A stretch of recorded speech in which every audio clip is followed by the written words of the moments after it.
Hi everyone, welcome back to my YouTube channel. So today's video is going to be on how I learn Cantonese. The video in which I practiced my Cantonese, which I'll link down below.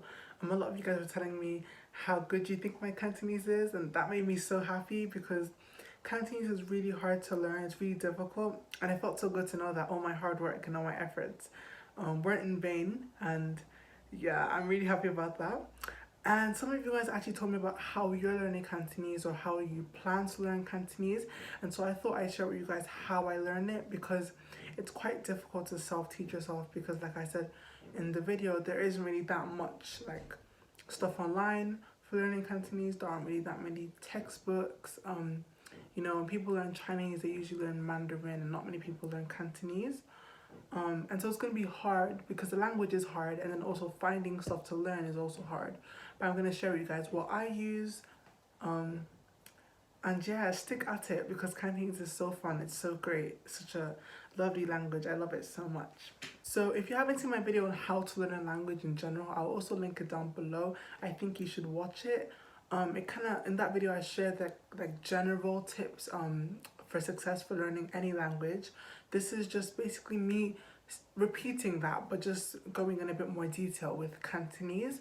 But if you're not learning Cantonese or you're learning Cantonese and another language as well, I'd recommend you to watch that video. So let's just start with my Cantonese journey. So when I first started learning Cantonese, what I did was I just went on YouTube and I just typed in how to learn Cantonese or Cantonese for beginners, basic Cantonese phrases, and I basically just learned the really basic phrases like "nei ho," which means hello, and "ngo gil grace," and "ngo hai ngo yi lan yan." Really basic stuff like that. On YouTube, just random videos. I learned how to count. I learned the tones. Cantonese has 6 tones, 6. And so it's really important that you start learning them as soon as possible. You're not going to master them straight away. They're really hard. You might not even hear a difference straight away, but just keep at it and just keep practicing. So yeah, watch videos on tones. On YouTube, there's the channel CantoneseClass101.com. They're really good for learning vocab. They have like top 25 Cantonese phrases, top 25 Cantonese adjectives, and so I basically just write those lists down in my notepad and just practice and repeat over and over again. They also have a website, CantoneseClass101.com, and they're not free. You basically have to pay. I don't know how much it is, but it's like a subscription. And then they have podcasts, vocab lists, stuff like that. I'll be 100% honest with you guys. I didn't actually pay. What I did was, because they give you a 1-week free trial, so I would basically just make like a bunch of email addresses and just keep signing up with a new email address and just get the 1-week free trial. And then in that 1 week, I like learned so much. I think it's a really good website. But the problem is their vocab list, like their dictionary, their vocab list, they often mix written Cantonese and spoken Cantonese together. And so a lot of the words are actually written, not spoken. Like I would speak to Cantonese people and they'd be like, no, that's wrong, that's written, you should say this instead. And I'd be so confused because I'm like, okay, I learned it from CantoneseClass101.com. So they're not really that reliable. That's why I wouldn't pay for the subscription, just because all their stuff isn't actually like fully correct, for spoken Cantonese. But their podcasts are really good. I just basically used their podcast, and that basically introduced me into to Chinese grammar and the fundamentals. Chinese grammar isn't really that complicated, and so you just really need to get a strong foundation in the basics, know how the language works, and then you can just kind of like go from there. But I think I'd recommend doing what I did, like just using a bunch of email addresses, or you can even pay if you want to for CantoneseClass101.com, because they were really good for learning the vocab. All the vocab in the podcast was correct, was spoken Cantonese, and then the grammar as well. But just beware of their vocab lists and like words in their dictionary. It's just not all of it is spoken, so you have to be careful with that. I actually have my Cantonese notebook here, so this is like a typical lesson. So they'll have vocab at the beginning. I just want to say, when I was learning Cantonese, I wasn't learning how to write or read. So now I'm learning simplified characters because I'm learning Mandarin. But with Cantonese, I wasn't, when I first started, I didn't learn how to read or write. So all my notebook stuff is in Yuping, which is a romanization system. So yeah, you can decide whether you want to learn how to read and write.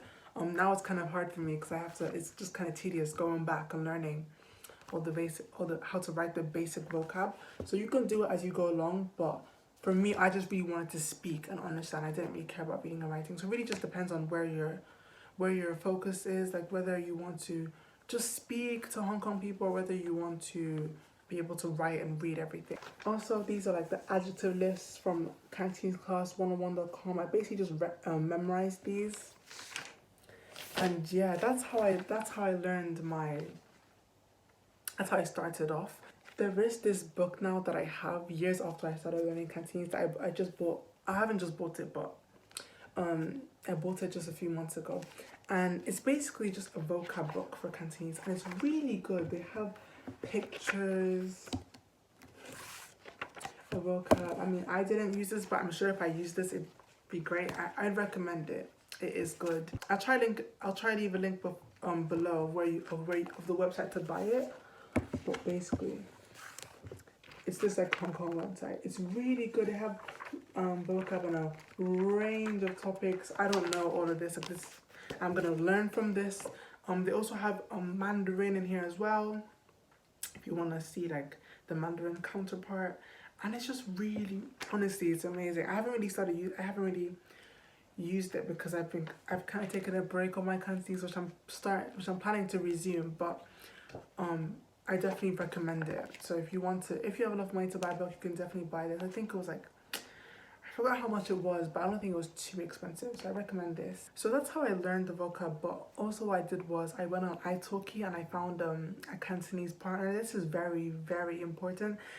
Learning vocab is not how I got speaking. It was by speaking to someone. I remember my first ever Cantonese partner, Aman. If you're watching, Aman, Nei Hoa. She was great. I found her at the very beginning. So when my first call with her, I could only say like Nei Ho, argue great. I could only say really basic stuff.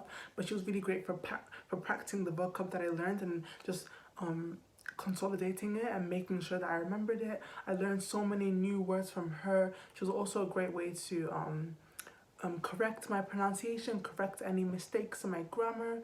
You know, having a partner is really important. You know, she was really good.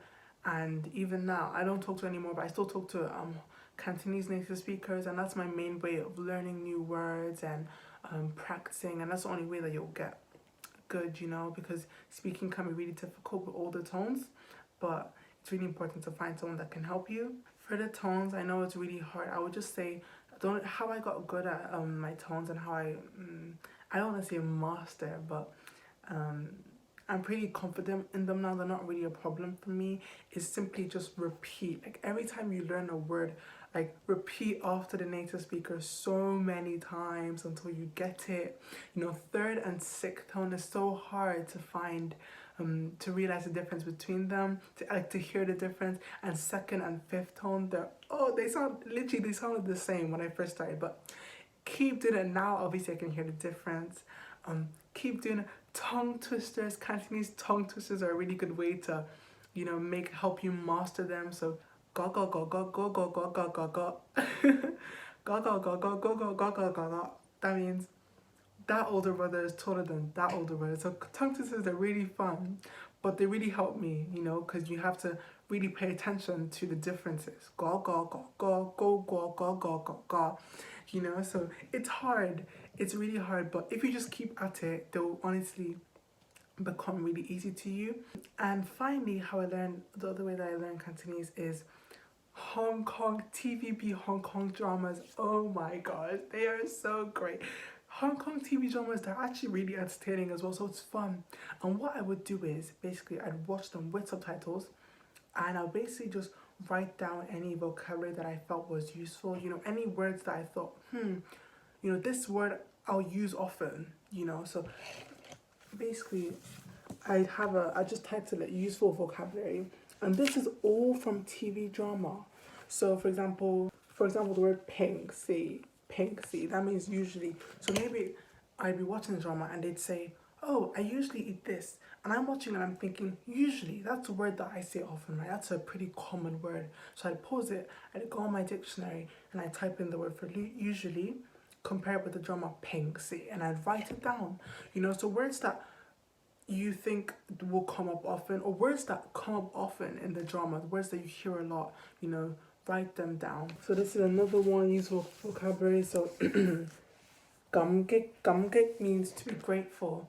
So maybe they say "Ngoho 감격," and I just watch it.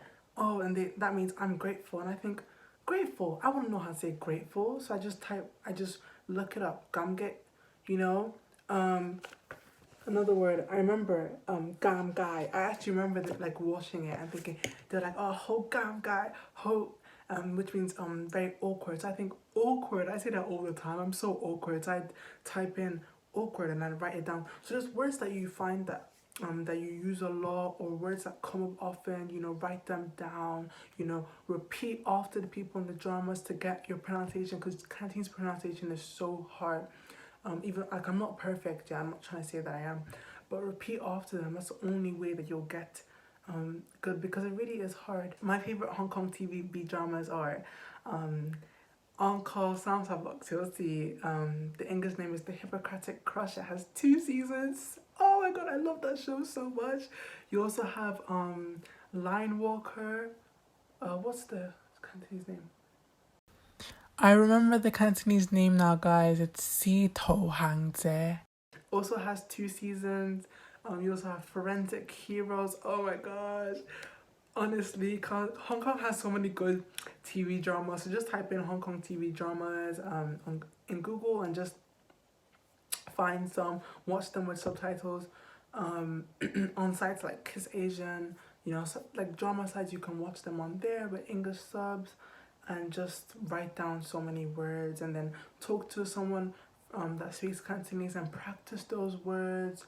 You know, go on italki and write notebook entries, so pieces of writing using those words, and you'll get Hong Kong people to correct you. And not just I keep saying Hong Kong, but they speak Cantonese in China and Macau. I'm aware of that. I'm just saying Hong Kong, but find Cantonese speakers to correct you. And just keep at it. I think Cantonese, you know, it's hard, and I think since there aren't really many resources, I feel like my progress is really slow because of that. I think if the amount of resources that there are for Mandarin out there were there for Cantonese, I'd probably be fluent by now, or I'd be really good by now. You know, I think my progress has been a bit slower just because of the lack of stuff. But it's fun. It's fun watching TV dramas, and it's fun you know, talking to people. I'm basically at the point now where there aren't really any videos on, not any, but many videos on YouTube for my level, and so mainly I just learn by dramas, talking to people. Also, this book that I just bought is gonna come in really handy to really get my vocab to that next level. And yeah, just have fun. Just have fun with it. And if you're learning Cantonese, comment down below if if you're learning Cantonese, comment down below if this video was helpful for you. You know, how long have you been learning Cantonese for? What's your experience with Cantonese? Why did you start learning Cantonese? My story is actually quite funny, but I'll share that another day. And yeah, I hope you guys enjoyed this video. Please give a like, share with your friends, share with people who are learning Cantonese, share with people so that they can start learning Cantonese, because Cantonese, I'm so scared that it's gonna die out, you know, because there's less and less people less and less like children can speak Cantonese, especially in Guangdong. People are now speaking a lot more Mandarin, and so just keep the Cantonese language alive. I love it so much, and so share with all your friends, share with people. And I will see you guys in the next video. Bye bye.